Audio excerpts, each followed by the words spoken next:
Okay guys, this is Chris Lassester Yes. from Garmin, and I'm going to cover some of the products that we carry, some of the basics about them, a little bit about Garmin Connect, their online functionality, and then any questions we have. So go ahead, Chris. All right. Well, thanks for having me. We're just going to go through and talk about some of the products themselves, talk about the computer stuff, and that's the Garmin Connect, kind of the forgotten aspect of a lot of the products, and then just kind of answer any questions that you guys have. Any questions from the start that are burning in your minds that you want to get out of the way? Yeah. Right off the bat, when people come in and ask, what Garmin watches can I wear 24/7? Mm-hmm. What is safe in the shower? What is good for general use at work? Yeah. Training after work versus something that they have to take on and off? Right. The three that I would recommend would be the 405 can do it, the FR60 can, as well as the Forerunner 110. With the 405 and the 110, you are going to have a little bit larger watches. With the 405, you are going to have to remember to turn on and off the GPS. Otherwise, it's going to drain that battery really, really quickly. So it's something that you'll have to keep charged. Where the FR60, since it's not a GPS product, it's just going to be worn just like a sports watch would. And it's a standard watch battery, so it's going to last for a year. And the reason we're able to do that, like I said, it's not a GPS product. It's going for speed and distance off the foot pod. And you also mentioned the 110, but that's a GPS watch. Will the GPS turn off and on automatically? Yeah, and actually I'll give this to you. If you hit that page button, right now the GPS is off, but as soon as you hit that page button, it's going to go through the different pages. You'll start to see the icons for the heart rate monitor and the satellite on the left start to flash. That indicates it's looking for satellites, it's looking for the heart rate monitor. When you go back to the time page where it just gives you the date and time, after a few minutes it will actually turn the GPS off for you. So that helped with, occasionally we'll hear from people with the 405, I forgot to turn the GPS off, my battery's dead, and it's kind of one of those things you just have to remember to go do it. With that, as long as it's on your wrist, most likely you're going to want to see what time it is, so you're going to naturally go to that page to shut it off. And to quote you, you said, I'll give this to you, so that's This is cool. Thank you. Thank you. Any other questions? All right. And the 110 is the GPS built into the actual watch. You don't have to have a foot pod or anything. Correct. Speaking of the 110, it's going to be the same price point as the FR60 plus heart rate. Mm-hmm. Does one trump the other one in any certain way, other than, of course, the 110? The whole point is it's a stripped down, basically, right, built-in GPS model without some of the extras that the 305, 405, 310 would have. Mm-hmm. What about the 60? Does the 60 in any way trump the 110, or is the 110 meant to slowly replace and phase out the 60? I wouldn't say that it's going to phase out and replace the 60. If you were looking at a product that it's going to more phase out and replace, it would be the 205, 305 family. And the reason I say that, with the 110, you're right in that it's kind of that stripped down, just base GPS watch.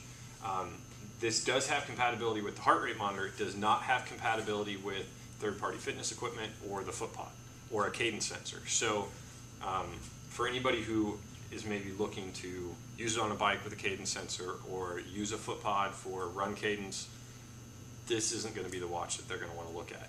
Then at that same price point, we'd have them look at the FR60 because that's data they're going to start getting again, or have the option to add a cadence sensor to it. This was designed for the person who really wanted that GPS, wanted to see their location, especially in Garmin Connect, but didn't necessarily need all the stuff that the 405 brought to the table. So virtual partner, interval workouts, those sort of things. And we'll talk a little bit more about those with the 405 too. We'll start with the 60. So our entry-level piece would be the FR60. I'll just pass this around for anybody who wants to take a gander. The FR60 typically comes in two main bundles. One with just a heart rate, one with the heart rate and the foot pod. If you just get the bundle, which is about $130, I think, retail for just the heart rate, that's all the device is going to give you right out of the box. It is still compatible with some third-party fitness equipment, so you can pair that up with the Ant Plus, which is the wireless data that we use. But it's mostly just going to be a heart rate monitor at that point. Then they have the option of adding a foot pod later if they choose to do so. Sometimes if somebody comes in, they're just looking for a heart rate monitor, you can always ask them, hey, is it something that you maybe think you want in the future, getting your distance, getting your pace, and being able to log that information. If they say yes, then that's a good bundle to start them off on, because they can add to it later and still maintain the same watch, same everything.